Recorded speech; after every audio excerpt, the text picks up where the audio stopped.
constantly seemed to be detecting a bad smell. Even her pale blue eyes seemed pinched with disapproval. She might well have been pretty otherwise. Do you understand? I understand, Egwene said, sitting down on the stool that had been placed in front of Sarancha's high-backed chair. The morning was cool, and a small fire burned on the stone hearth. Drink in the pain. Welcome the pain. An incorrect response, Sarancha said. The correct response would have been a curtsy, and I understand, Sarancha, said I. I intend to make a list of your failures for you to carry to Silviana when we're done. We'll begin again. Do you understand, child? I understand, Egwene said, without rising. Aes Sedai Serenity or no Aes Sedai Serenity, Sarancha's face turned purple. In the end, her list covered 4 pages in a tight, cramped hand. She spent more time writing than she did lecturing. Not a success. And then there was Adalorna Bastine. The Saldean green somehow managed stateliness in spite of being slim and no taller than Egwene, and she had a regal, commanding air that might have been intimidating had Egwene let it. I hear you make trouble, she said, picking up an ivory-backed hairbrush from a small inlaid table beside her chair. If you try to make trouble with me, you'll learn that I know how to use this. Egwene did learn, without trying. 3 times she went across Adalorna's lap, and the woman did indeed know how to use a hairbrush for more than brushing her hair. That managed to stretch an hour lecture to 2. May I go now? Egwene said at last, calmly drying her cheeks as well as she could with a handkerchief that was already damp. Breathe in the pain. Absorb the fire. I'm supposed to fetch water up for the red, and I don't want to be late. Adalorna frowned at her hairbrush before returning it to the table that Egwene had overset twice with her kicking. Then she frowned at Egwene, studying her as if trying to see inside her skull. I wish Catswain were in the tower, she murmured. I think she'd find you a challenge. There seemed a touch of respect in her voice. That day was a turning point in some ways. For one thing, Silviana decided that Egwene was to receive healing twice each day. You seem to invite being beaten, child. It's pure stubbornness, and I won't put up with it. You will face reality. The next time you visit me, we'll see how you like the strap. The mistress of novices folded Egwene's shift over her back, then paused. Are you smiling? Did I say something amusing? I just thought of something funny, Egwene said. Nothing of consequence. Not of consequence to Silviana, anyway. She had realized how to welcome the pain. She was fighting a war, not a single battle, and every time she was beaten, every time she was sent to Silviana, it was a sign that she had fought another battle and refused to yield. The pain was a badge of honor. She howled and kicked as hard as ever during that flickering, but while she was drying her cheeks afterward, she hummed quietly to herself. It was easy to welcome a badge of honor. Attitudes among the novices began to shift by the 2nd day of her captivity.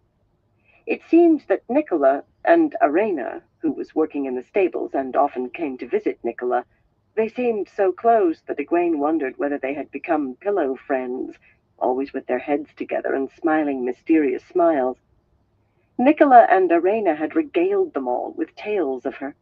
Very inflated tales. The 2 women had made her seem a combination of every legendary sister in the histories, along with Birgitta Silverbow and Amaresu herself, carrying the sword of the sun into battle. Half of them seemed in awe of her, the others angry with her for some reason, or outright scornful. Foolishly, some tried to emulate her behavior in their classes, but a flurry of visits to Silviana quelled that. At the midday meal of the 3rd day, nearly 24 novices ate standing up and red-faced with embarrassment, Nicola among them, and Alvestir, surprisingly. That number dropped to 7 at supper, and on the 4th day only Nicola and the Kyrianan girl did so, and that was the end of that. She expected some might resent the fact that she continued to refuse to bend while they had been put back on the straight and narrow so quickly, but to the contrary, It only seemed to decrease the number who were angry or scornful and increase the respect. No one tried to become her friend, which was just as well. White dress or no white dress, she was Aes Sedai, and it was improper for an Aes Sedai to befriend a novice. There was too much risk the girl would start feeling above herself and get into trouble for it. Novices began coming to her for advice, for help learning their lessons, though. Only a handful at first, but the number grew day by day. She was willing to help them learn, which was usually just a matter of strengthening a girl's confidence, or convincing a young woman that caution was wise, or taking them patiently through the steps of a weave that was giving trouble. Novices were forbidden to channel without an Aes Sedai or accepted present, though they nearly always did in secret anyway. But she was a sister. She refused to help more than one at a time, however. Word of groups would surely leak out, and she would not be the only one sent to Sylviana. She would make that trip as often as necessary, but she did not want to earn it for others. And as for advice, with the novices kept strictly clear of men, advice was easy, though strains between pillow friends could be as harsh as anything men ever caused. One evening, returning from yet another session with Sylviana, she overheard Nicola talking to two novices who could not have been more than 15 or 16. Egwene hardly remembered being that young. It seemed a lifetime ago. Mara was a stocky Murandian with mischievous blue eyes, Namine a tall, slim Damani who giggled incessantly. "Ask the mother," Nicola said. A few of the novices had taken to calling Egwene that, though never where anyone not wearing white could hear. They were foolish, but not utter fools. "She's always willing to give advice." Namine giggled nervously and wriggled. "I wouldn't want to bother her." "Besides," Mara said, a lilt in her voice, "they say she always gives the same advice she does." "And good advice it is, too." Nicola held up one hand to tick off fingers. "Obey the Aes Sedai. Obey the accepted. Work hard. Then work harder." Gliding on toward her room, Egwene smiled. She had been unable to make Nicola behave properly while she was openly Amyrlin, but it seemed she might have succeeded while masquerading as a novice herself. Remarkable. There was one more thing she could do for them. Comfort them. Impossible as it seemed at first, the interior of the tower sometimes changed. People got lost, trying to find rooms they had been to dozens of times. Women were seen walking out of walls or into them, often in dresses of old-fashioned cut, sometimes in bizarre garb, dresses that seemed simply lengths of brightly colored cloth folded around the body, embroidered ankle-length tabards worn over wide trousers, stranger things still. Light. When could any woman have wanted to wear a dress that left her bosom completely exposed? Egwene was able to discuss it with Swan in Tel'aran'rhiod, Riyadh, so she knew that these things were signs of the approach of Tarman Gaiden. An unpleasant thought, yet there was nothing to be done about it. What was, and it was not as if Rand himself was not a herald of the last battle. Some of the sisters in the tower must have known what it all meant, too, but wrapped up in their own affairs, they made no effort to comfort novices who were weeping with fright. Egwene did. "The world is full of strange wonders," she told Corrida, a pale-haired girl who was sobbing face down on her bed. Only a year younger than herself, Corrida was most definitely still a girl, despite a year and a half in the tower. "I'd be surprised if some of those wonders appear in the White Tower. What better place?" She never mentioned the last battle to these girls. That was hardly likely to be any comfort. "But she walked into a wall," Corrida wailed, raising her head. Her face was red and blotchy, and her cheeks glistened damply. "A wall! And then none of us could find the classroom, and Pedra couldn't either, and she got cross with us. Pedra never gets cross. She was frightened, too." "I'll wager Pedra didn't start crying, though." Egwene sat down on the edge of the girl's bed and was pleased that she did not wince. Novice mattresses were not noted for softness. "The dead can't harm the living, Corrida. They can't touch us. They don't even seem to see us. Besides, they were initiates of the tower or else servants here. This was their home as much as it is ours. And as for rooms or hallways not being where they're supposed to be, just remember that the tower's a place of wonders. Remember that, and they won't frighten you." It seemed feeble to her, but Corrida wiped her eyes and swore she would never be frightened again. Unfortunately, there were 102 like her, not all so easily comforted. It was enough to make Egwene angrier at the sisters in the tower than she already had been.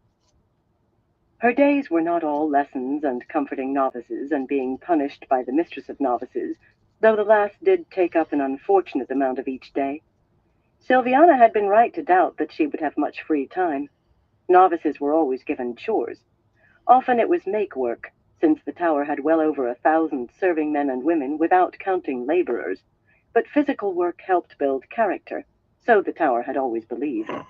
Plus it helped keep the novices too tired to think of men, supposedly. She was loaded down with chores beyond what the novices were given, though. Some were assigned by sisters who considered her a runaway, others by Silviana in the hope that weariness would dull the edge of her rebellion. Daily, after one meal or another, she scrubbed dirty pots with coarse salt and a stiff brush in the workroom off the main kitchen. From time to time, Laras would put her head in, but she never spoke.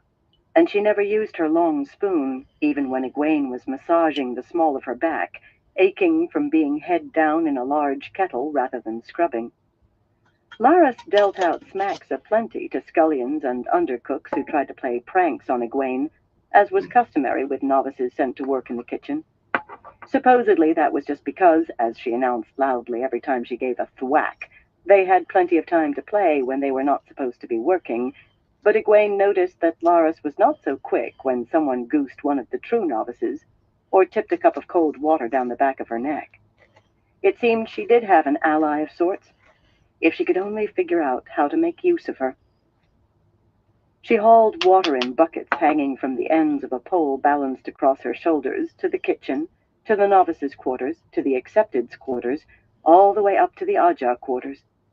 She carried meals to sisters in their rooms, raked garden paths, pulled weeds, ran errands for sisters, attended sitters, swept floors, mopped floors, scrubbed floors on her hands and knees, and that was only a partial list. She never shirked at these tasks, and only in part because she would not give anyone an excuse to call her lazy. In a way, she viewed them as penance for not having prepared properly before turning the harbor chain to Quendiar. Penances were to be borne with dignity, as much dignity as anyone can have while scrubbing a floor, anyway. Besides, visiting the accepteds' quarters gave her a chance to see how they viewed her.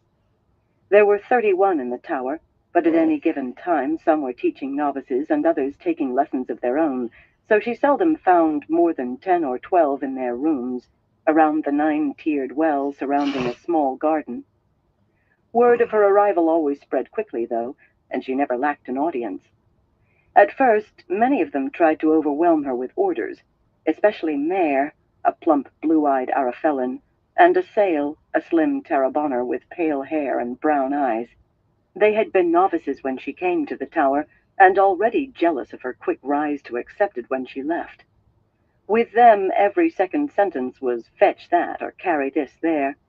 For all of them, she was the novice who had caused so much difficulty, the novice who thought she was the Amerlin seat. She carried pails of water till her back ached, uncomplaining, yet she refused to obey their commands, which earned her more visits to the mistress of novices, of course.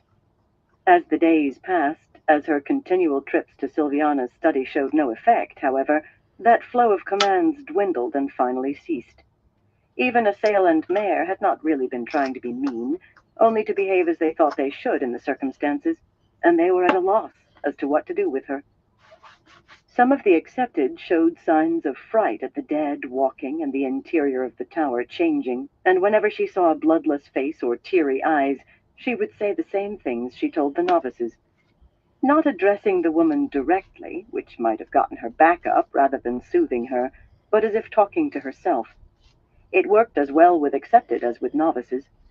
Many gave a start when she began, or opened their mouths as though to tell her to be quiet, yet none did, and she always left a thoughtful expression behind.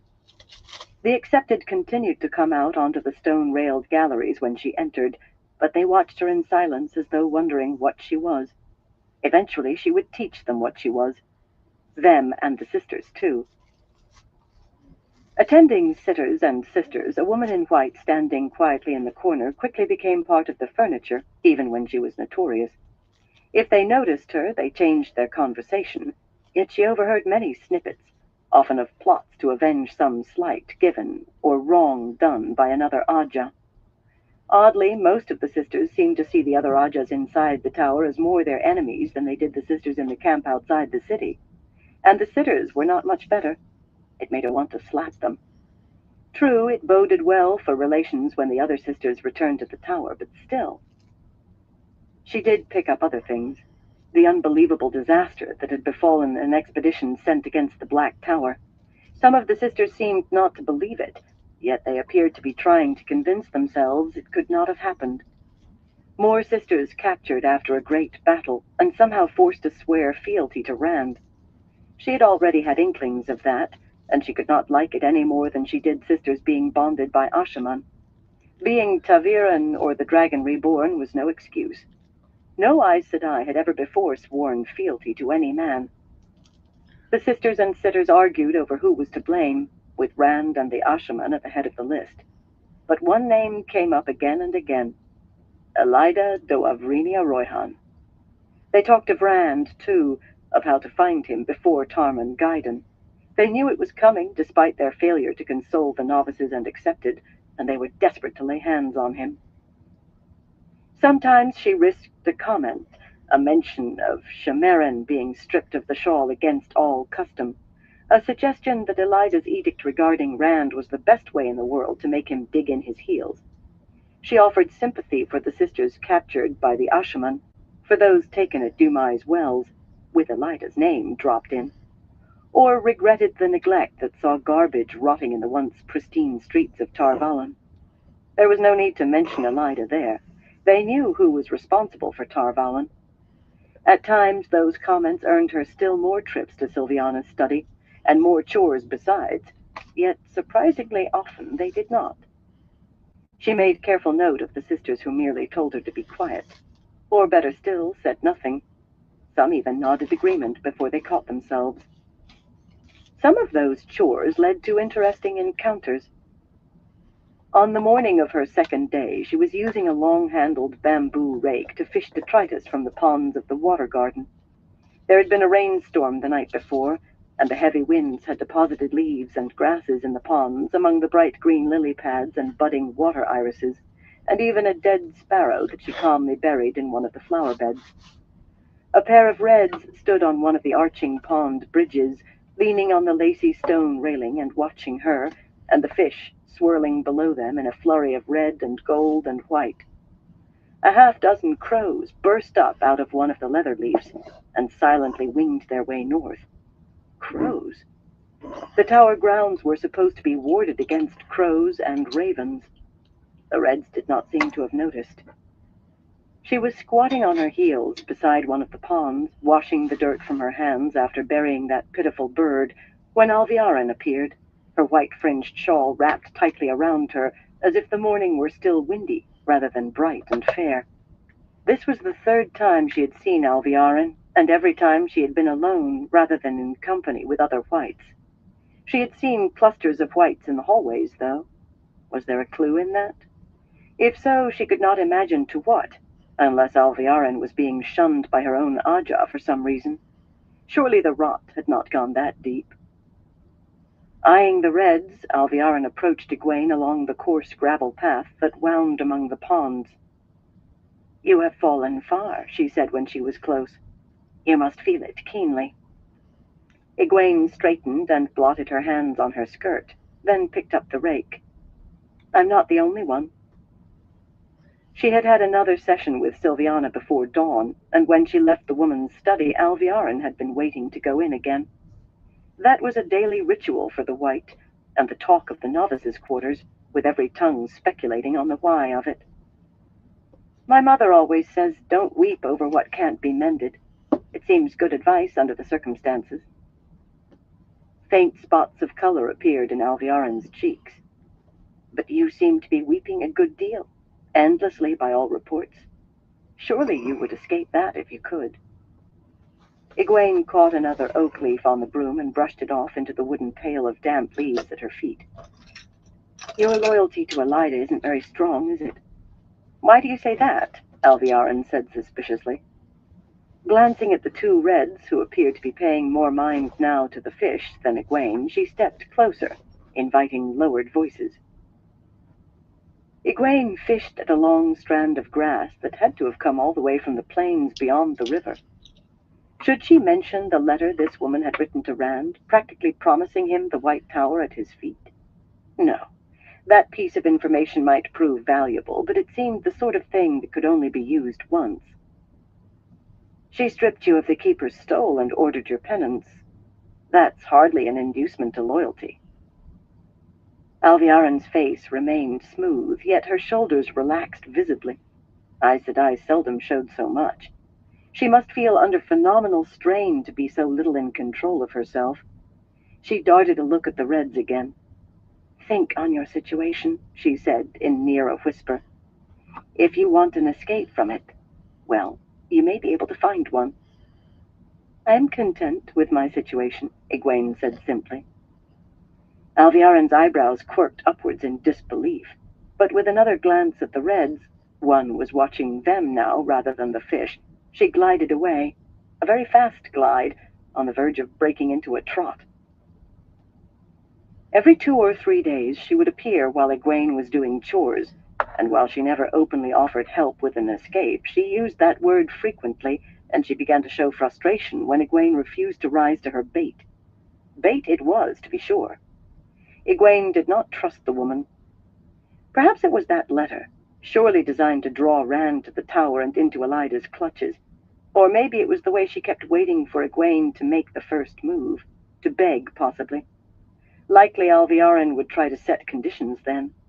In any case, she had no intention of escaping unless there was no other choice, so she always gave the same response. I am content with my situation. Alviaren began grinding her teeth audibly when she heard that. On the 4th day, she was on her hands and knees, scrubbing blue and white floor tiles, when the boots of 3 men, accompanied by a sister in elaborately red-embroidered gray silk, passed her. A few paces on, the boots stopped. That be her, a man's voice said, in the accents of Ilian. She did be pointed out to me. I think I will speak to her. She's only another novice, Matin Stepaneus, the sister told him. You wanted to walk in the gardens. Egwene dipped her scrub brush in the bucket of soapy water and began another stretch of tiles. Fortune stab me, Cariandra. This may be the White Tower, but I do still be the lawful king of Ilion, and if I want to speak to her, with you for chaperone, all very proper and decent, then I will speak with her. I did be told she did grow up in the same village with Althor. One set of boots, blacked till they glistened, approached Egwene. Only then did she stand, the dripping brush in one hand. She used the back of the other to brush her hair out of her face. She refrained from knuckling the small of her back, much as she wanted to. Matin Stepaneus was stocky and almost entirely bald, with a neatly trimmed white beard in the Ilianer fashion and a heavily creased face. His eyes were sharp and angry. Armor would have suited him better than the green silk coat embroidered with golden bees on the sleeves and lapels. Just another novice, he murmured. I think you be mistaken, Cariandra.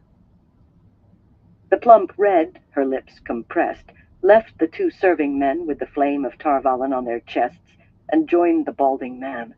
Her disapproving gaze touched Egwene briefly before shifting to him.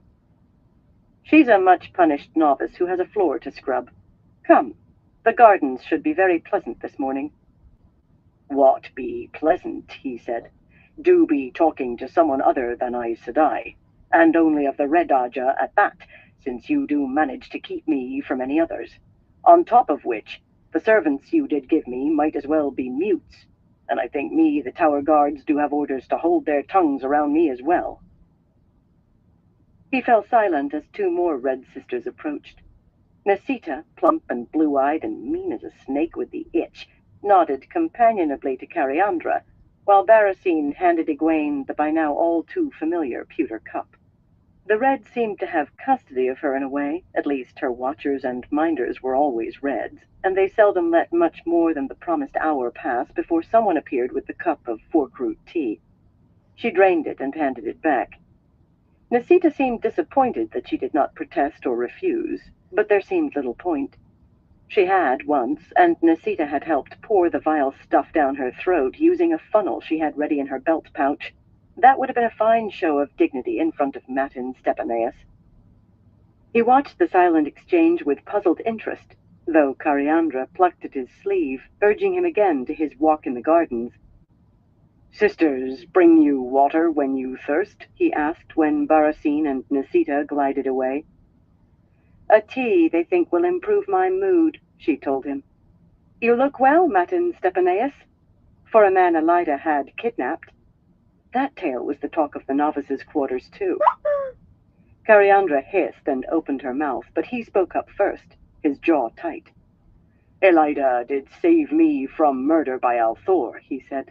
The Red nodded approvingly. "Why would you think yourself in danger from him?" Egwene asked. The man grunted. "He did murder Morgaze in Camelin, and Colaver in Kyrian. He destroyed half the Sun Palace, killing her, I did hear. And I did hear of Tyran High Lords poisoned or stabbed to death in Kyrian. Who can say what other rulers he did murder and destroy the bodies?" Cariandra nodded again, smiling. You might have thought him a boy reciting his lessons. Did the woman have no understanding of men? He certainly saw it. His jaw grew harder still, and his hands clenched into fists for a moment. "Colaver hanged herself," Egwene said, making sure she sounded patient. "The Sun Palace was damaged later by someone trying to kill the Dragon Reborn, maybe the Forsaken, and according to Elaine Trakand, her mother was murdered by Ravine. Rand has announced his support for her claims to both the Lion Throne and the Sun Throne. He hasn't killed any of the Kyriana nobles rebelling against him, or the High Lords in rebellion. In fact, he named one of them his steward in Tyr." "I think that is quite," Cariandra began, pulling her shawl up onto her shoulders, but Egwene went on right over her. "Any sister could have told you all that, if she wanted to, if they were speaking to one another. Think why you see only Red sisters. Have you seen sisters of any two Ajas speaking? You've been kidnapped and brought aboard a sinking ship." "That is more than enough," Cariandra snapped, right atop Egwene's last sentence. "When you finish scrubbing this floor, you will run to the Mistress of Novices and ask her to punish you for shirking, and for showing disrespect to an Aes Sedai." Egwene met the woman's furious gaze calmly. "I have barely enough time after I finish to get clean before my lesson with Kiyoshi. Could I visit Silviana after the lesson?" Cariandra shifted her shawl, seemingly taken aback by her calmness. "That is a problem for you to work out," she said at last. "Come, Matin Stepaneus, you have helped this child shirk long enough." There was no time to change out of her damp dress or even comb her hair after leaving Silviana's study, not if she were to have any hope of being on time for Kiyoshi without running, which she refused to do. That made her late, and it turned out that the tall, slender Gray was a stickler for both punctuality and neatness, which put her back yelping and kicking under Silviana's hard-swung strap little more than an hour later.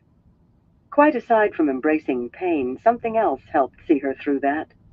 The memory of Matin Stepaneus's thoughtful expression as Cariandra led him off down the corridor, and how he twice looked back over his shoulder at her. She had planted another seed.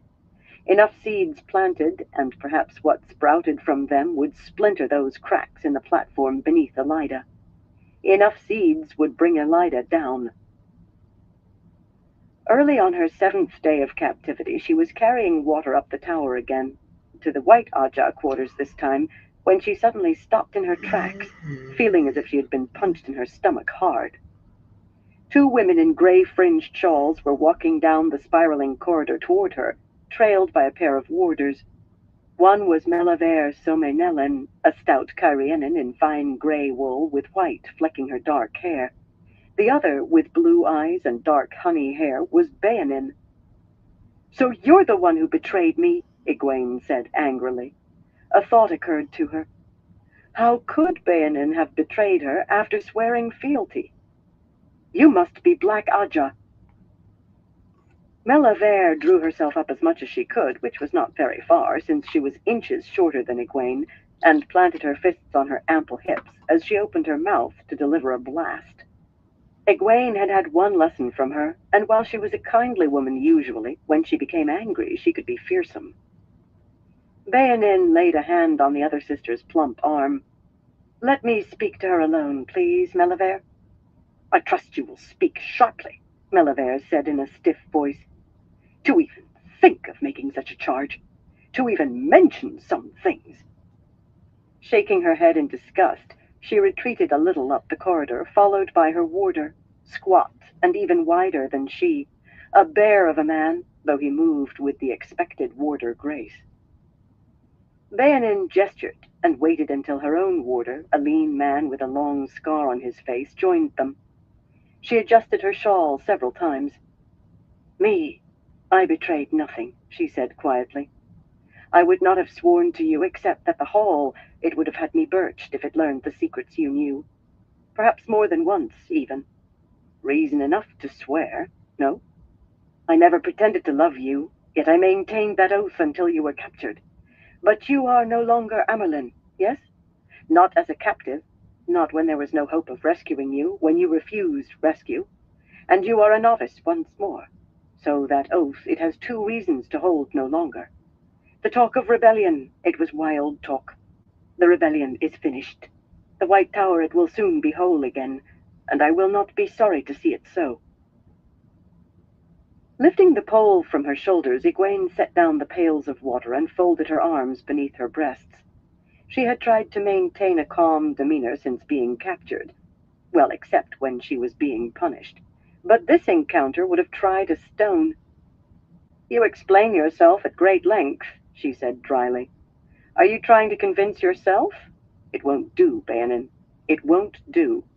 If the rebellion is finished, where is the flood of sisters coming to kneel before Elida and accept her penance? Light, what else have you betrayed? Everything?" It seemed likely. She had visited Elida's study a number of times in Tel Riyadh, but the woman's correspondence box had always been empty. Now she knew why. Sharp spots of red appeared in Bayanin's cheeks. "I tell you I have betrayed him," she finished with a strangled grunt, and put a hand to her throat as it refused to let the lie leave her tongue. That proved she was not Black Aja, but it proved something more. "You betrayed the ferrets. Are they all down in the basement cells?" Bayanin's eyes flashed up the corridor. Melaver was talking with her warder, his head bent close to hers. Squat or not, he was taller than she. Bayanin's Tervale was watching her with a worried expression. The distance was too far for any of the three to have overheard, but Bayanin stepped closer and lowered her voice. "Elida, she is having them watched. Though I think the Ajas, they keep what they see to themselves. Few sisters want to tell Elida any more than they must. It was necessary, you understand. I could hardly return to the tower and keep them secret. It would have been discovered eventually." "Then you'll have to warn them." Egwene could not keep her voice clear of her disdain. This woman split hairs with a razor. She took the thinnest excuse to decide her oath no longer applied, and then she betrayed the very women she had helped choose. Blood and bloody ashes. Bayanin remained silent for a long moment, fiddling with her shawl, but at last she said, surprisingly, "I have already warned Maidani and Janet. They were the two greys among the ferrets. I have done what I can for them. The others, they must sink or swim by themselves. Sisters have been assaulted for simply going too near another Aja's quarters. Me, I will not walk back to my rooms, clad only in my shawl and the welts, just to try—" "Think of it as a penance," Egwene cut in. "Light! Sisters assaulted!" Things were even worse than she had thought. She had to remind herself that well-manured ground would help her seeds to grow. Bayanin glanced up the hallway again, and Tervail took a step toward her before Bayanin shook her head. Her face was smooth, despite the color staining her cheeks, but inside she must have been in turmoil.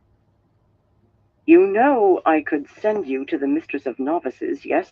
she said in a tight voice. "I hear you spend half of each day squealing for her. I think you would dislike more visits, yes?" Egwene smiled at her. Not 2 hours earlier she had managed to smile the moment Sylviana's strap stopped falling. This was much harder. "And who can say what I might squeal? About oaths, perhaps?" The color drained from the other woman's cheeks, leaving her face bloodless pale. No, she did not want that getting out. "You may have convinced yourself I am no longer Amerlin, Bayanin, but it's time to start convincing yourself that I still am. You will warn the others, whatever the cost to yourself. Tell them to stay away from me unless I send word otherwise. They've had more than enough attention drawn to them. But from now on, you'll seek me out every day in case I have instructions for them. I have some now." Quickly she listed the things she wanted them to bring up in conversation. Shemarin being stripped of the shawl, Elida's complicity in the disasters at the Black Tower and Dumai's wells, all the seeds she had been planting. They would not be planted one by one now, but broadcast by handfuls. "Me, I cannot speak for other Ajahs," Bayanin said when she finished. "But in the Grey, sisters speak of most of these things often. The eyes and ears, they are busy of late. Secrets Elida hoped to hold, they are coming out. I am sure it must be the same in the others. Perhaps it is not necessary for me to warn them and deliver my instructions, Bayanin."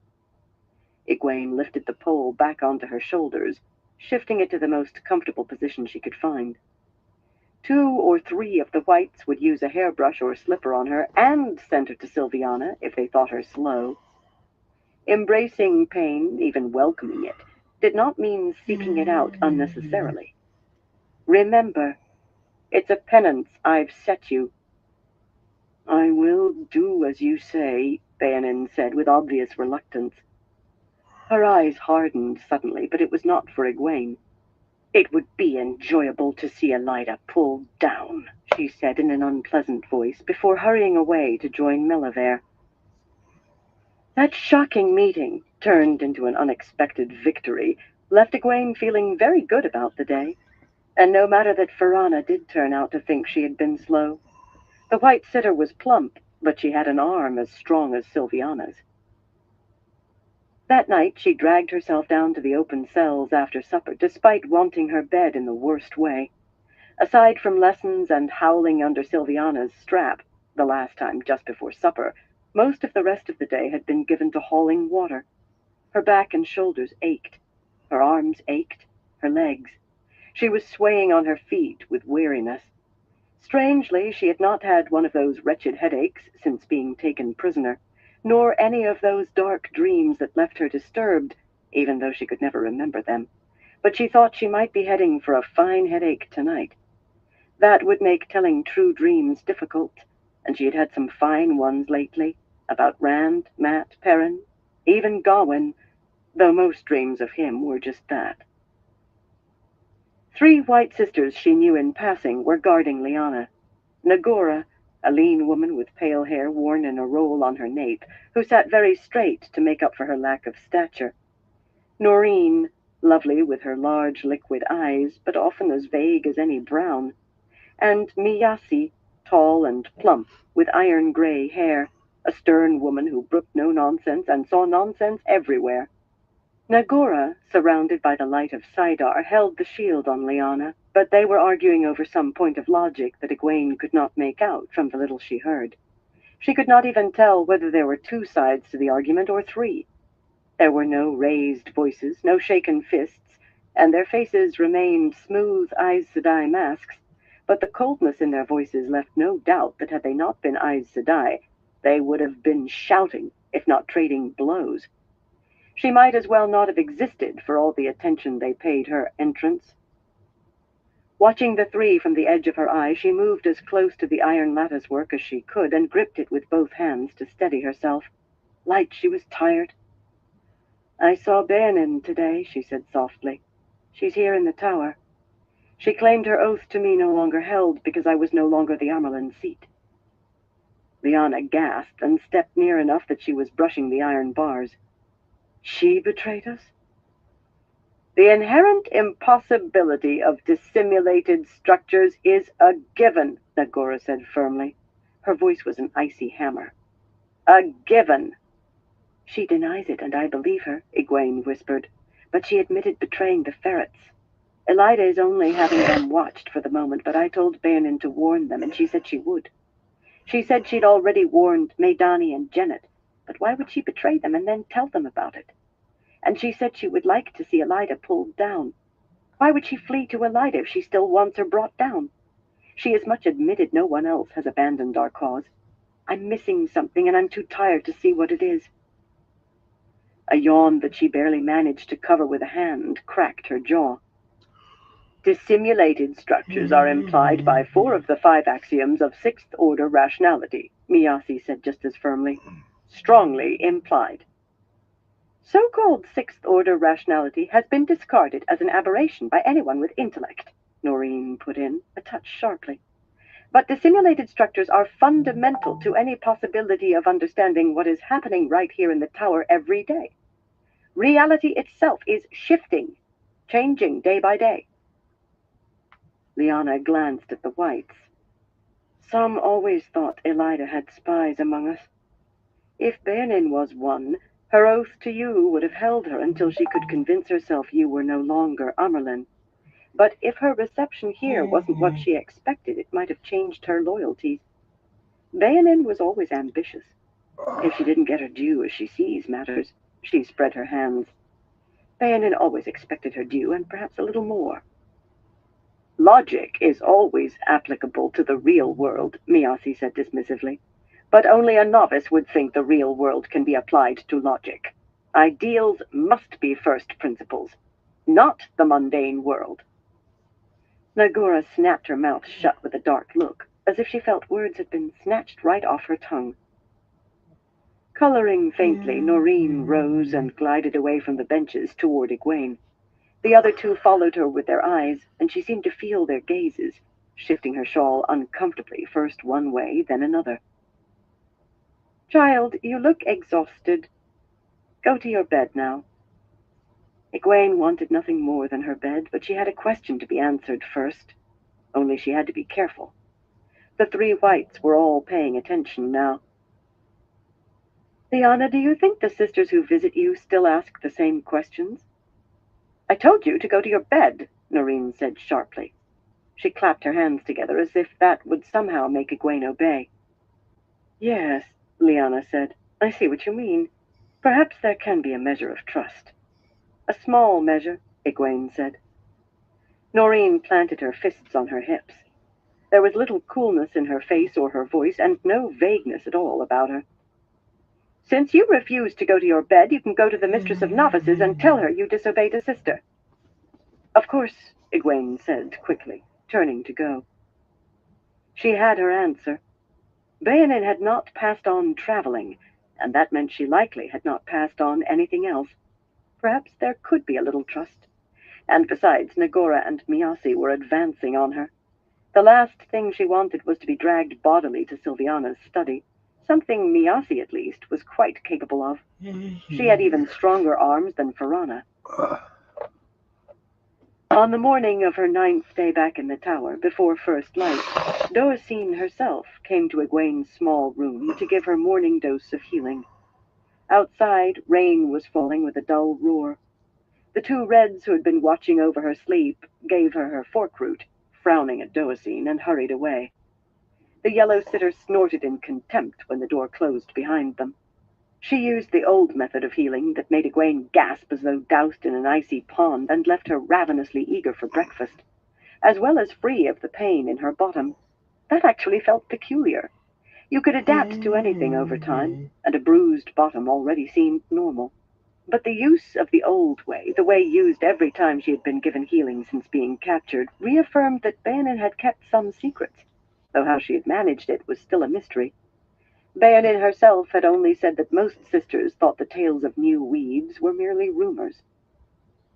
You don't mean to bloody surrender, do you, child? Doacine said, while Egwene was pulling her dress over her head. The woman's language was very much at odds with her elegant appearance in gold-embroidered blue, with sapphires at her ears and in her hair. Should the Amerlin seat ever surrender? Egwene asked, as her head popped out at the top of her dress. She doubled her arms behind her to do up the buttons of white-dyed horn. Doacine snorted again, though not in contempt, Egwene thought. A brave course, child. Still, my wager is that Sylviana will bloody well have you sitting straight and walking right before much longer.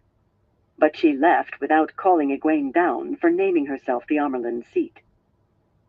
Egwene had yet another appointment with the mistress of novices before breakfast. She had not missed a day so far, and following a determined effort to undo Doacine's work in one go, her tears ceased as soon as Sylviana's strap stopped falling. When she lifted herself off the end of the writing table, where a leather pad was attached just for bending over, its surface worn down by who knew how many women, and her skirt and shift fell against her fiery skin, she felt no urge to flinch. She accepted the painful heat, welcomed it, warmed herself with it as she would have warmed her hands in front of a fireplace on a cold winter morning. There seemed a strong resemblance between her bottom and a blazing fireplace right that moment. Yet looking into the mirror, she saw an unruffled face, red-cheeked, but calm. How could Chimarin have been reduced to accepted? She asked, wiping her tears away with her handkerchief. I've inquired, and there's no provision for it in Tower law. How often have you been sent to me because of those inquiries? Sylviana asked, hanging the split-tailed strap in the narrow cabinet alongside the leather paddle and the limber switch. I'd think you would have given over long since. I'm curious. How, when there's no provision? No provision, child, Sylviana said gently, as if explaining to a child in truth. But no prohibition either. A loophole that... Well, we won't go into that. You'd only find a way to get yourself another strapping with it. Shaking her head, she took her seat behind the writing table and rested her hands on the tabletop. The problem was that Chimarin accepted it. Other sisters told her to ignore the edict, but once she realized pleading wouldn't change the Amerlin's mind, she moved into the accepted's quarters. Egwene's stomach growled loudly, anxious for breakfast, but she was not done. She was actually having a conversation with Sylviana. A conversation, however odd the topic. But why would she run away? Surely her friends didn't stop trying to talk sense into her. Some talked sense, Sylviana said dryly. Others... She moved her hands like the pans of a balance scale, first one up, then the other. Others tried to force her see sense. They sent her to me nearly as often as you were sent. I treated her visits as private penances, but she lacked your... She stopped abruptly, leaning back in her chair and studying Egwene over steepled fingers. Well now, you actually have me chatting. Not prohibited, certainly, yet hardly proper in these circumstances. Go on to breakfast, she said, picking up her pen and opening the silver cap of her ink jar. I'll mark you down for midday again, since I know you have no intention of curtsying. The faintest hint of resignation tinged her voice. When Egwene entered the novices' dining hall, the first novice to see her stood, and suddenly there was a loud scraping of benches on the colorful floor tiles as the others rose too. They stood there at their benches in silence as Egwene walked the center aisle toward the kitchen. Suddenly, a Shellin, a plump, pretty girl from Altara, darted into the kitchen. Before Egwene reached the kitchen door, a Shellin was back with a tray in her hands that held the usual thick cup of steaming tea and plate of bread, olives, and cheese. Egwene reached for the tray, but the olive-skinned girl hurried to the nearest table and set it down in front of an empty bench, offering a suggestion of a curtsy as she backed away. Lucky for her, neither of Egwene's escorts this morning had chosen that moment to peer into the dining hall. Lucky for all those novices on their feet. A cushion rested on the bench in front of Egwene's tray, a tattered thing that was more patches and different colors than original material, but still a cushion. Egwene picked it up and set it on the table before sitting down. Welcoming the pain was easy. She basked in the warmth of her own fires. A soft susurration gusted through the room, a collective sigh. Only when she popped an olive into her mouth did the novices sit. She almost spat it out again. It was not far short of spoiled, but she was famished after her healing, so she spat only the pit into the palm of her hand and deposited it on the plate, washing the taste away with a sip of tea. There was honey in the tea. Novices got honey only on special occasions. She tried not to smile as she cleaned her plate, and clean it she did, even picking up crumbs of bread and cheese with a dampened finger. Not smiling was difficult, though. First Doacine, a sitter. Then Silviana's resignation. Now this. The two sisters were far more important than the novices or the honey, but they all indicated the same thing. She was winning her war. 25. Attending Elida. Gold-embossed leather folder under her arm, Tarna kept to the central core of the tower as she climbed toward Elida's apartments, although it meant using a seemingly endless series of staircases. Twice those stairs were not located where she remembered them, but so long as she continued upward, she would reach her destination, rather than the gently spiraling corridors. On the stairs, she met no one but the occasional liveried servants, who bowed or curtsied before hurrying on about their tasks.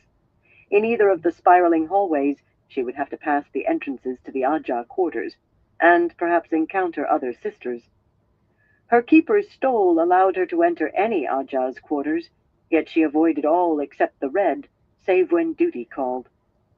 Among sisters of the other Ajahs, she was all too aware that her narrow stole was red, all too aware of hot eyes watching her from cold faces. They did not unnerve her. Little did. She took the shifting interior of the tower in stride. But still, she thought matters had not gone so far that anyone would actually attack the keeper, yet she took no chances. Retrieving the situation was going to be a long, hard struggle, whatever Elida thought, and an assault on the keeper might make it irretrievable. Besides, not having to watch over her shoulder allowed her to think on Pavara's troubling question, one she had not considered before suggesting the bonding of Ashaman. Who in the red actually could be trusted with the task? Hunting men who could channel led red sisters to look askance at all men, and a fair number hated them. A surviving brother or father might well escape hatred, a favorite cousin or uncle, but once they were all gone, so was affection and trust. And there was another matter of trust. Bonding any man violated custom strong as law. Even with Tsutama's blessings, who might run to Elida when bonding Ashaman was broached? She had removed 3 more names from her mental list of possibilities by the time she reached the entrance to Elida's apartments, only 2 floors below the top of the tower. After almost 2 weeks, her list of those she could be certain of still contained only a single name, and that one was impossible for the task. Elida was in her sitting room, where the furnishings were all gilt and ivory inlays, and the large patterned carpet was one of Tyr's finest creations. She was sitting in a low-backed chair before the marble fireplace, sipping wine with Maidani. Seeing the gray was no surprise, despite the early hour. Maidani dined with Adeline most nights, and visited often during the day by invitation. Elida, her 6-striped stole wide enough to cover her shoulders, was regarding the taller woman over her crystal goblet, a dark-eyed eagle regarding a mouse with big blue eyes. Maidani, emeralds at her ears and on a wide collar around her slim throat, seemed very conscious of that gaze. Her full lips smiled, but they seemed tremulous. The hand not holding her goblet moved constantly, touching the emerald comb over her left ear, patting her hair, covering her bosom, which was largely exposed by her snug bodice of brocaded silvery gray silk. Her bosom was hardly excessive, yet her slenderness made it seem so, and she appeared about to pop free of the garment. The woman was garbed for a ball, or a seduction. "The morning reports are ready, Mother," Tarna said, bowing slightly. Light. She felt as if she had intruded on lovers. You won't mind leaving us, Maidani? Even the smile Elida directed at the yellow-haired woman was predatory. Of course not, Mother. Maidani set her goblet on the small table beside her chair and leaped to her feet, offering a curtsy that nearly had her out of her dress. Of course not. She scurried from the room, breathing hard, her eyes wide.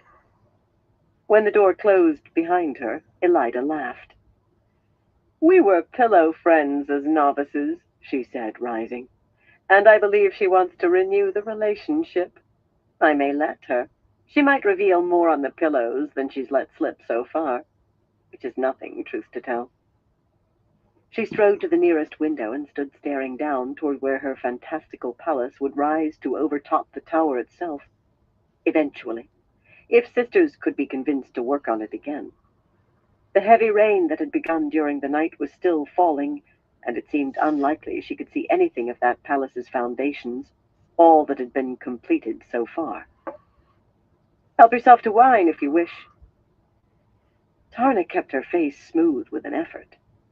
Pillow friends were common among novices and accepted, but girlhood things should be left behind with girlhood. Not all sisters saw it so, certainly. Galena had been quite surprised when Tarna refused her advances after gaining the shawl. She herself found men far more attractive than women. Most seemed heavily intimidated by Aes Sedai, to be sure, especially if they learned you were Red Aja, but over the years she had come across a few who were not. That seems odd, Mother, she said, putting the leather folder down on the side table that held an ornately wrought golden tray bearing a crystal wine pitcher and goblets. She appears frightened of you. Filling a goblet, she sniffed the wine before sipping. The keepings seemed to be working, for now. Elida had finally agreed that that weave, at least, must be shared. Almost as if she knew that you know about her being a spy. Of course she's afraid of me. Sarcasm dripped heavily from Elida's voice, but then hardened to stone. I want her afraid. I intend to put her through the mangle. By the time I have her birched, she'll tie herself to the birching frame if I order it. If she knew I knew, Tarna, she'd be fleeing instead of delivering herself into my hands. Still staring out into the rainstorm, she sipped at her wine. Have you any news of the others? No, Mother. If I could inform the sitters of why they're to be watched. No, Elida snapped, spinning to face her. Her dress was such a mass of intricate red scroll work that the embroidery all but hid the gray silk beneath. Tarna had suggested that less flaunting of her former Aja, she had phrased it more diplomatically, but that was what she meant, might help bring the Ajas together again. Yet Elida's eruption of fury had been sufficient to keep her quiet on the topic since. What if some of the sitters are working with them? I wouldn't put it past them. Those ridiculous talks continue at the bridge despite my orders. No, I wouldn't put it past them at all. Tarna inclined her head over her goblet, accepting what she could not change. Elida refused to see that if the Ajas disobeyed her order to break off the talks, they were unlikely to spy on their own sisters at her command without knowing why. Saying so would only result in another tirade, though. Elida stared at her as if to make sure she was not going to argue. The woman seemed harder than ever, and more brittle. A pity the rebellion in Tarabon failed, she said at last. There's nothing to be done about it, I suppose. But she mentioned it frequently at odd moments, since word came back that the Shanshan were reasserting their grip on that country. She was not so resigned as she pretended. I want to hear some good news, Tarna. Is there any word of the seals on the Dark One's prison? We must make sure no more get broken. As if Tarna did not know that. Not that the Ajas have reported, Mother, and I don't think they would hold that back. She wished she had those last words back as soon as they were spoken. Elida grunted. The Ajas released only trickles of what their eyes and ears told them, and she resented that bitterly. Her own eyes and ears were concentrated in Andor. How is the work coming at the harbors? Slowly, Mother. With the flow of trade stifled, the city was already feeling hunger. It would begin starving soon unless the harbor mouths were cleared. Even cutting away the portion of the North Harbor chain that was still iron had proved not enough to allow sufficient ships in to feed Tarvalin. Once Tarna was able to convince her of the necessity, Elida had ordered the chain towers dismantled so those huge pieces of Quendiar could be removed. Like the city walls, however, the towers had been built and strengthened with the power, and only the power could disassemble them. It was far from easy. The original builders had done good work, and those wards seemed not to have weakened a hair. Reds are doing most of the work for the time being. Sisters from other Ajas come now and then, but only a few. I expect that will change soon, though. They knew the necessity of the work, however much they might resent it. No sister could like having to labor in that fashion. The Reds doing most of it certainly grumbled enough, but the order had come from Elida, and these days that resulted in foot dragging. Elida breathed heavily, then took a long drink. She seemed to need it. Her hand gripped the goblet so hard that tendons stood out on its back. She advanced across the patterned silk carpet as if she meant to strike at Tarna. They defy me again. Again! I will have obedience, Tarna. I will have it. Write out an order, and once I sign and seal it, post it in every Aja's quarters. She stopped almost nose to nose with Tarna, her dark eyes glittering like a raven's eyes. The sitters of any Aja that fails to send its fair share of sisters to work on the chain towers will take a daily penance from Silviana until the matter is rectified. Daily! And the sitters of any Aja that sends sisters to those talks will do the same. Write it out for me to sign. Tarna drew a deep breath. Penances might work and they might not, depending on how set the sitters were. And the Aja heads did not think things had gone so wrong that they might refuse to accept penance at all. That would be an end to Elida for sure, perhaps an end to the tower. But posting the order publicly, not allowing the sitters a scrap so either can maintain their dignity, was the wrong way to go about it. In truth, it might well be the very worst way. If I may make a suggestion, she began as delicately as she could manage. She had never been known for delicacy. You may not, Elida cut in harshly. She took another long drink, draining her goblet, and glided across the carpet to refill it. She drank too much of late. Tarna had even seen her drunk once. How is Silviana doing with the Alvir girl? She said as she poured. Egwene spends near enough half of every day in Silviana's study, Mother. She was careful to keep her tone neutral. This was the first time Elida had asked after the young woman since her capture, 9 days ago. So much? I want her tamed to the tower's harness, not broken. I doubt she will be broken, Mother. Silviana will be careful of that. And then there was the girl herself. That was not for Elida's ears, though. Tarna had been shouted at more than enough. She'd learned to avoid subjects that only resulted in shouting. Advice and suggestions unoffered were no more useless than advice and suggestions untaken, and Elida almost never took either. Egwene's stubborn, but I expect she must come around soon. The girl had to. Galena, beating Tarna's block out of her, had not expended a tenth of the effort Silviana was putting into Egwene. The girl had to yield to that soon. Excellent, Elida murmured. Excellent. She looked over her shoulder, her face a mask of serenity. Her eyes still glittered, though. Put her name on the roster to attend me. In fact, have her attend me tonight. She can serve supper for Maidani and me. It will be as you command, Mother. It seemed yet another visit to the Mistress of Novices was inevitable, but no doubt Egwene would earn just as many of those if she never came near Elida. And now your reports, Tarna. Elida sat down again and crossed her legs. Replacing her barely touched goblet on the tray, Tarna took up her folder and sat in the chair Maidani had been using. The redone wards appeared to be keeping rats out of the tower, Mother.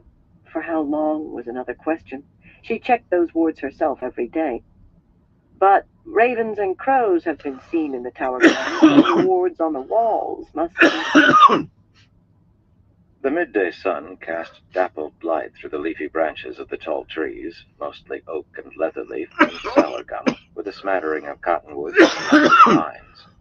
Apparently, there had been a fierce windstorm some years back because fallen timber, scattered about here and there but all stretched in the same direction, provided good seating with only a little hatchet work to hack away a few limbs. Sparse undergrowth allowed a good view in all directions, and not far off, a small clear stream splashed over mossy stones. It would have been a good campsite if Matt had not been intent on covering as much ground as he could every day, but it did just as well as a place to rest the horses and eat. The Damona Mountains still lay at least 300 miles to the east, and he intended to reach them in a week. Bannon said he knew a smuggler's pass, purely by hearsay, of course, just something he had overheard by chance, but he knew right where to find it. They would have them inside Murandi 2 days after that. Much safer than trying to go north into Andor or south toward Ilion. In either direction, the distance to safety would be further, and the chance of encountering Sean-Chan greater. Matt gnawed the last scrap of meat from a rabbit's hind leg and tossed the bone onto the ground. Balding Lopin darted in, stroking at his beard in consternation, to pick it up and drop it in the pit he and Naram had made in the mulch-covered forest floor, though the pit would be dug up by animals within a half hour after their departure. Matt moved to wipe his hands on his breeches. Tuon, nibbling at a grouse leg on the other side of the low fire, gave him a very direct look, her eyebrows raised, while the fingers of her free hand wiggled at Selucia, who had ravaged half a grouse by herself. The bosomy woman did not reply, but she sniffed, loudly. Meeting Tuon's gaze, he deliberately wiped his hands on his breeches again. He could have gone over to the stream where the Aes Sedai were washing their hands, but no one's clothing was going to be pristine by the time they reached Murandi in any case. Besides, when a woman named you toy all the time, it was natural to take any chance to let her know you were nobody's toy. She shook her head and waggled her fingers again. This time Selucia laughed, and Matt felt his face heat. He could imagine 2 or 3 things she might have said, none of which he would have enjoyed hearing. Satala, sitting on the end of his log, made sure he heard some of them anyway. Reaching an agreement with the one-time Aes Sedai had not shifted her attitudes a hair. She might have said men are pigs, she murmured without lifting her eyes from her embroidery hoop. Or just that you are. Her dark gray riding dress had a high neck, but she still wore her snug silver necklace with the marriage knife hanging from it. She may have said you're a mud-footed country lout with dirt in your ears and hay in your hair. Or she might have said, I think I see the direction you're going, he told her through gritted teeth. Tuon giggled, though the next instant her face belonged on an executioner once more, cold and stern. Pulling his silver-mounted pipe and goatskin tobacco pouch from his coat pocket, he thumbed the bowl full and lifted the lid on the box of strikers at his feet. It fascinated him the way fire just sprang up, spikes of it darting in all directions at first, when he scratched the lumpy red and white head of a striker down the rough side of the box. He waited until the flame burned away from the head before using it to light his pipe. Pulling the taste and smell of sulfur into his mouth once had been enough for him. He dropped the burning stick and ground it firmly under his boot. The mulch was still damp from the last rain to fall here, but he took no chances with fire in woods. In the 2 rivers, men turned out from miles around when the woods caught fire. Sometimes hundreds of marches burned even so. The strikers, they should not be wasted, Aludra said, lifting her eyes from the small stones board balanced atop a nearby log. Tom, stroking his long white mustaches, continued to contemplate the cross-hatched board.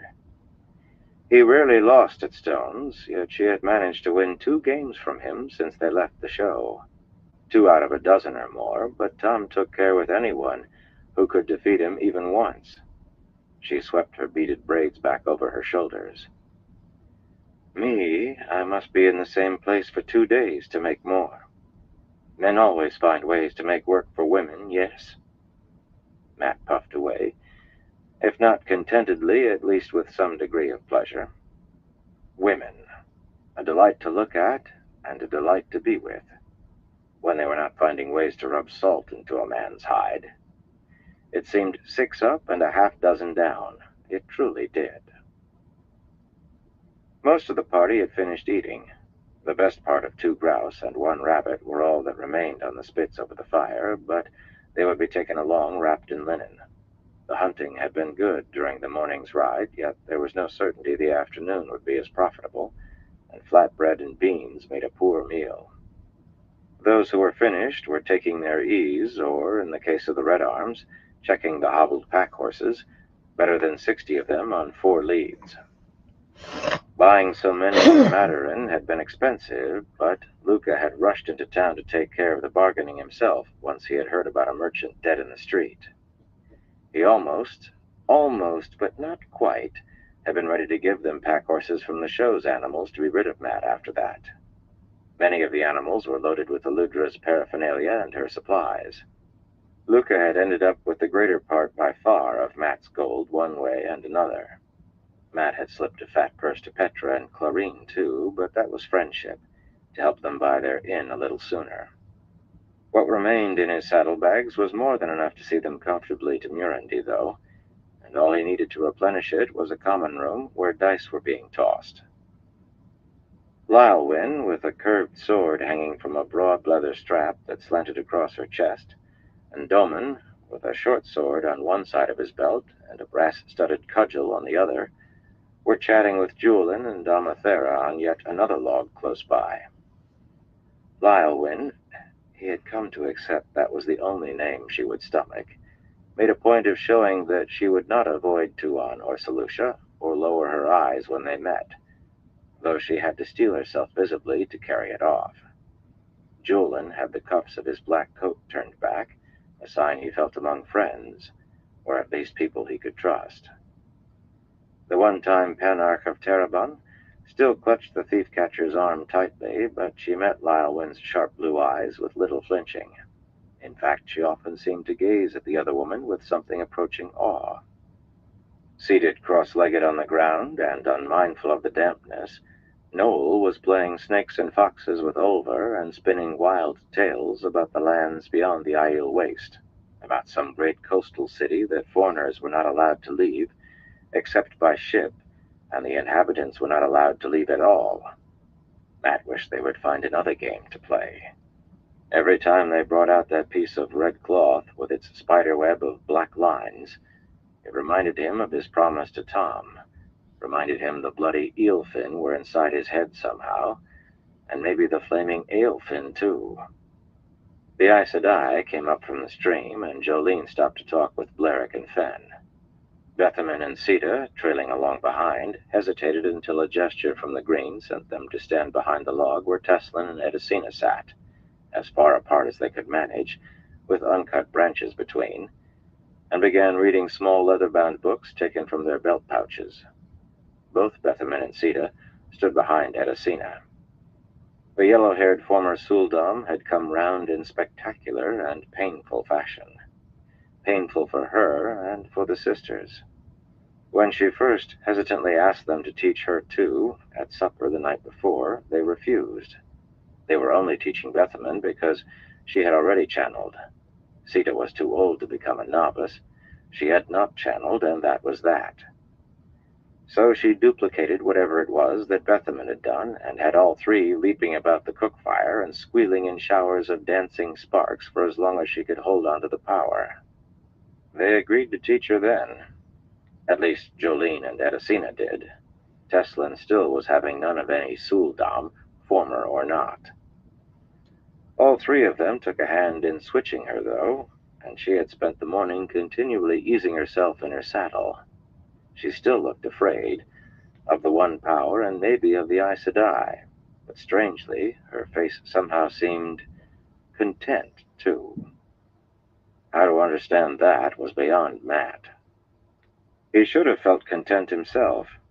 He had avoided a charge of murder, avoided riding blindly into a Sean-Chan trap that would have killed Tuon, and left the golem behind for good this time. It would be following Luca's show, and Luca had been warned for whatever good that would do. In well under 2 weeks, he would be over the mountains into Murundi. The need to figure out how to get Tuan back to Abu Dar safely, no easy task at all now, especially since he would have to guard against Aes Sedai trying to spirit her away, would mean that much longer to look at her face, and to try puzzling out what went on behind those big, beautiful eyes. He should have been as happy as a goat in a corn crib. He was far from it.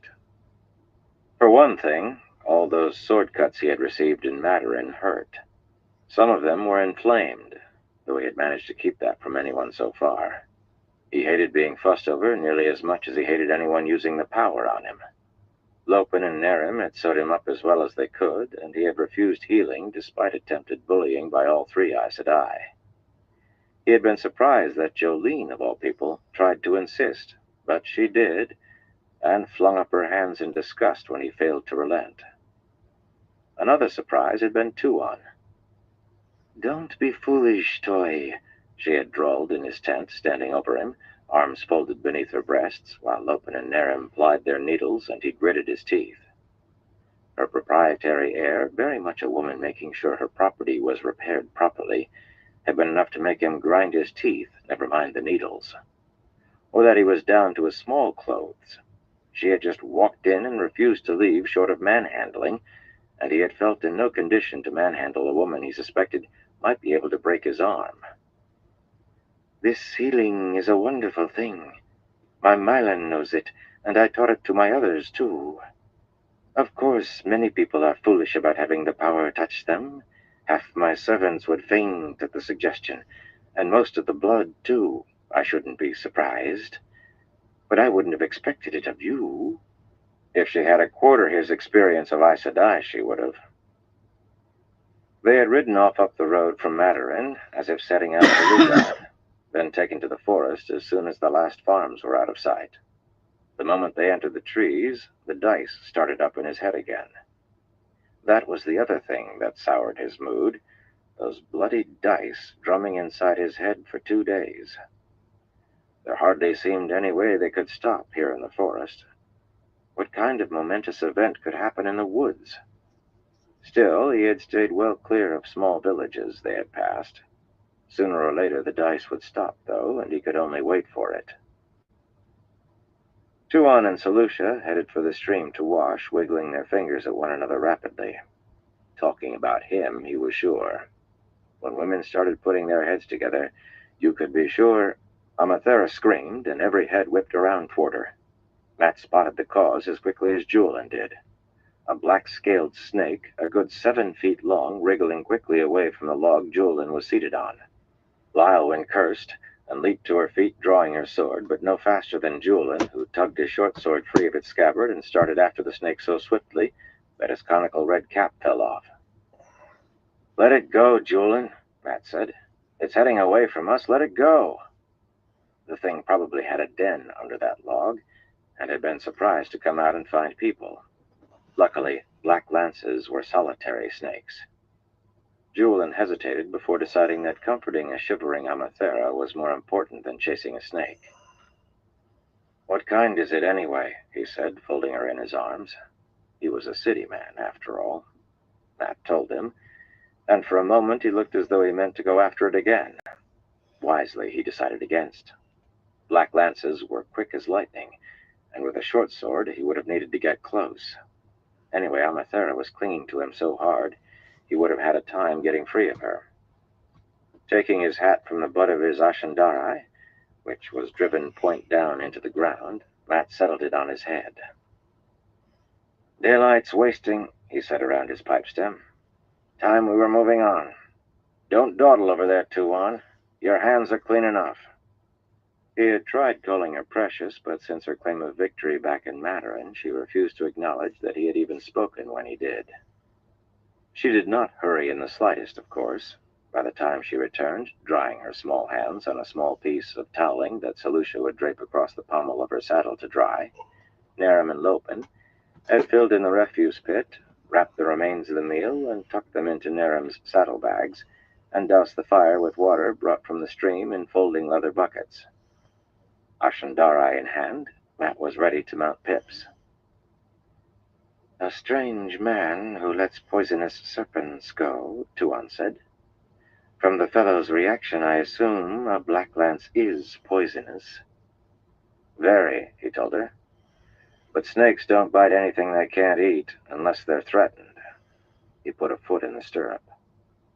"You may kiss me, toy." He gave a start. Her words, not spoken softly, had made them the object of every eye. Solucia's face was so stiffly expressionless, her disapproval could not have been plainer. "Now," he said, "when we stop tonight, we could take a stroll alone."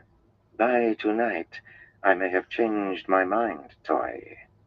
Call it a whim for a man who lets poisonous snakes go." Maybe she saw one of her omens in that. Taking off his hat and sticking the black spear back into the ground, he took the pipe from between his teeth and planted a chaste kiss on her full lips. A first kiss was nothing to be rough with. He did not want her to think him pushy or crude. She was no tavern maid to enjoy a bit of slap and tickle. Besides, he could almost feel all those eyes watching. Someone snickered. Solucia rolled her eyes. Tuan folded her arms beneath her breasts and looked up at him through her long eyelashes. "Do I remind you of your sister?" she asked in a dangerous tone. "Or perhaps your mother?" Somebody laughed. More than one somebody, in fact. Grimly, Matt tapped the dottle from his pipe on the heel of his boot and stuffed the warm pipe into his coat pocket. He hung his hat back on the Ashandarai. If she wanted a real kiss, had he really thought she would not fill his arms? Slim she was, to be sure, and small, but she filled them very nicely indeed. He bent his head to hers. She was far from the first woman he had kissed. He knew what he was about. Surprisingly, or then again perhaps not so surprisingly, she did not know. She was a quick pupil, though, very quick. When he finally released her, she stood there looking up at him and trying to catch her breath. For that matter, his breath came a little raggedly, too. Metwin whistled appreciatively. Matt smiled. What would she think of what plainly was her first real kiss ever? He tried not to smile too widely, though. He did not want her to think he was smirking. She laid fingers against his cheek. "I thought so," she said in that slow honey drawl. "You're feverish. Some of your wounds must be infected." Matt blinked. He gave her a kiss that had to have curled her toes, and all she said was that his face was hot. He bent his head again. This time she would bloody well need help to stay standing, but she put a hand against his chest, fending him off. "Solucia, fetch the box of ointments I got from Mistress Luca," she commanded. Solucia went scurrying for Tuan's black and white mount. "We don't have time for that now," Matt said. "I'll smear on something tonight." He might as well have kept his mouth shut. "Strip off, toy," she said in the same tone she had used with her maid. "The ointment will sting, but I expect you to be brave." "I am not going to—" "Rider's coming," Arnon announced. He was already in his saddle, on a dark bay gelding with white forefeet, holding the lead to one of the strings of pack horses. "One of them's Vannin." Matt swung up onto Pips for a better vantage. A pair of horsemen were approaching at a gallop, dodging around fallen trees when they had to. Aside from recognizing Chell Vannin's dun, there was no mistaking the man himself. Nobody else who was that wide and sat his saddle like a sack of suet could have maintained his seat at that pace without any apparent effort. The man could have stayed in a saddle on a wild boar. Then Matt recognized the other rider, whose cloak was flailing behind him, and felt as if he had been punched in the belly. He would not have been surprised in the least had the dice stopped then, but they kept bouncing off the inside of his skull. What in the light was Talmanis bloody well doing in Altara? The two riders slowed to a walk short of Matt, and Bannon reined in to let Talmanas approach alone. It was not shyness. There was nothing shy about Bannon. He leaned lazily on the tall pommel of his saddle and spat to one side through a gap in his teeth. No, he knew Matt would not be best pleased, and he meant to stay clear. "Bannon brought me up to date, Matt," Talmanas said. Short and wiry, with the front of his head shaved and powdered, the Carianan had the right to wear stripes of color across his chest in considerable number, but a small red hand sewn to the breast of his dark coat was its only decoration, unless you counted the long red scarf tied around his left arm. He never laughed and seldom smiled, but he had his reasons. "I was sorry to hear about Nalisian and the others. A good man, Nalisian. They all were." "Yes, they were," Matt said, keeping a tight rein on his temper. "I assume Egwene never came to you for help getting away from those fool Aes Sedai? But what in the bloody flaming light are you doing here?" Well, maybe he did not have such a tight rein after all. "At least tell me you haven't brought the whole bloody band 300 bloody miles into Altara with you." "Egwene is still the Amyrlin," the other man said calmly, straightening his cloak. Another red hand, larger, marked that. "You were wrong about her, Matt. She really is the Amyrlin seat. And she has those Aes Sedai by the scruff of the neck, though some of them might not know it yet. The last I saw, she and the whole lot of them were off to besiege Tarvalon. She might have it by now. They can make holes in the air like the one the Dragon Reborn made to take us near Saladar." The colors spun in Matt's head, resolving for an instant into Rand talking to some woman with gray hair and a bun atop her head. An Aes Sedai, he thought, but his anger blew the image away like mist. All that talk of the Amyrlin seat in Tarvalon attracted the sisters, of course. They heeled their horses up beside Matt and tried to take over. Well, Edicina hung back a little the way she did when Teslin or Jolene had the bit in her teeth, but the other two... "Who do you be talking about?" Teslin demanded, while Jolene was still opening her mouth. "Egwene. There did be an accepted named Egwene Alvier, but she be a runaway."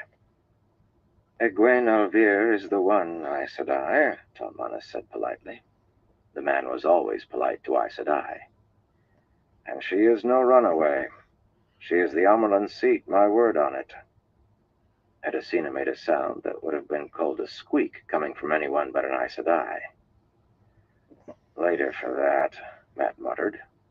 Jolene opened her mouth again, angrily. "Later, I said." That was not enough to stop the slender green, but Teslin laid a hand on her arm and murmured something, and that was. Jolene still glared daggers, though, promising to drag out everything she wanted to know later. "The band, Talmanas?" "Oh, no, I only brought 3 banners of horse and 4,000 mounted crossbowmen. I left 3 banners of horse and 5 of foot, a little short of crossbows, in Murundi, with orders to move north to Andor. And the mason's banner, of course. And you'd have masons ready to hand if you need a bridge built or the like." Matt squeezed his eyes shut for a moment.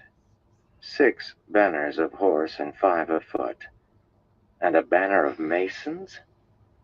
The band had only been 2 banners, counting horse and foot, when he left them in Saladar. He wished he had back half the gold he had handed over to Luca so freely. "How am I supposed to pay that many men?" he demanded. "I couldn't find enough dice games in a year." "Well, as to that, I made a small deal with King Rodron. Finished with now, and not before time. I think he was about ready to turn on us. I will explain later. But the band's coffers hold a year's pay and more. Besides, sooner or later, the Dragon Reborn will give you estates, and grand ones. He has raised men to rule nations, so I hear, and you grew up with him." This time, he did not fight the colors as they resolved into Rand and the Aes Sedai. It was an Aes Sedai for sure. A hard woman she looked. If Rand tried to give him any titles, he would stuff them down Rand's bloody throat, is what he would do. Matt Cawthon had no liking for nobles. Well, a few like Talmanas were all right, and Tuon. Never forget Tuon. And he certainly had no bloody desire to become one. That's as may be, was all he said, though. Solutia cleared her throat loudly. She and Tuon moved their horses up beside Matt, and Tuon was so straight in her mare's saddle, so cool-eyed, cold-faced, and regal that he expected Solutia to start proclaiming her titles. She did nothing of the sort. Instead, she shifted on her dun and scowled at him, eyes like blue coals in a fire, then cleared her throat again, very loudly. Ah. Tuon, Matt said, allow me to present Lord Talmanas de Lavinda of Carian. His family is distinguished and ancient, and he has added honors to its name. The little woman inclined her head, perhaps all of an inch. Talmanas, this is Tuon. So long as she called him Toy, she would get no titles from him. Solutia glared, eyes hotter than ever, impossible as that seemed. Talmanas blinked in surprise, though, and bowed very low in his saddle. Vannon pulled the sagging brim of his hat lower, half hiding his face. He still avoided looking directly at Matt. So, it seemed the man had already told Talmanas exactly who Tuon was. Growling under his breath, Matt leaned from the saddle to snatch his hat from the spear and pull up the Ashandarai. He clapped the hat on his head. We were ready to move on, Talmanas. Take us to where your men are waiting, and we'll see if we can have as good luck avoiding Seanchan on the way out of Altara as you had on the way in. We saw a good many Seanchan, Talmanas said, turning his bay to fall in beside Pip's, though most of the men we saw seemed to be Altaran.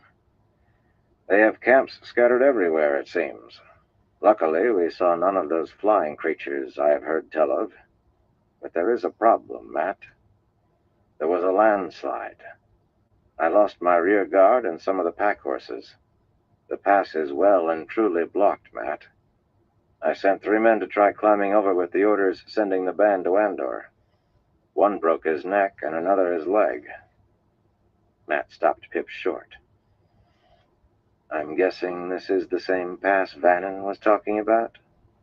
Talmanas nodded, and Vannon, waiting to fall in farther back, said, Bloody right it was. Passes don't grow on trees, not in mountains like the Damonas. He was no respecter of rank. Then you'll have to find another one, Matt told him. I've heard you can find your way blindfolded at midnight. It should be easy for you. Flattery never hurt. Besides, he had heard that about the man. Vannon made a sound like he was swallowing his tongue. Find another pass, he muttered. Find another pass, the man says. You don't just go find another pass in new mountains like the Damonas. Why do you think I only knew the one? He was shaken to admit that much. Before this, he had been adamant that he had only heard of it. What are you talking about? Matt demanded, and Vannon explained, at great length for him. And Aes Sedai explained it to me once. You see, there's old mountains. They was there before the breaking, maybe on the bottom of the sea or the like. They have passes all over, broad and gentle. You can ride into those, and as long as you keep your head in your direction and have enough supplies, sooner or later you come out the other side. And then there's mountains made during the breaking. The fat man turned his head and spat copiously. Passes in those are narrow, twisty things, and sometimes they aren't really what you'd call passes at all. Ride into one of those and you can wander around till your food runs out trying to find a way to the other side. Loss of that pass is going to hurt a lot of folks who use it for what you might call untaxed goods. And men'll die before they find a new one that gets them all the way through. We go into the Damonas with that pass gone, likely we'll all die too. Them as doesn't turn back in time and hasn't gotten their heads so turned around they can't find a way back. Matt looked around, at Tuon, the Aes Sedai, at Ulver. They were all depending on him to get them to safety. But his safe route out of Altara was not there anymore. Let's ride, he said. I have to think. He had to bloody think for all he was worth. Chapter 26.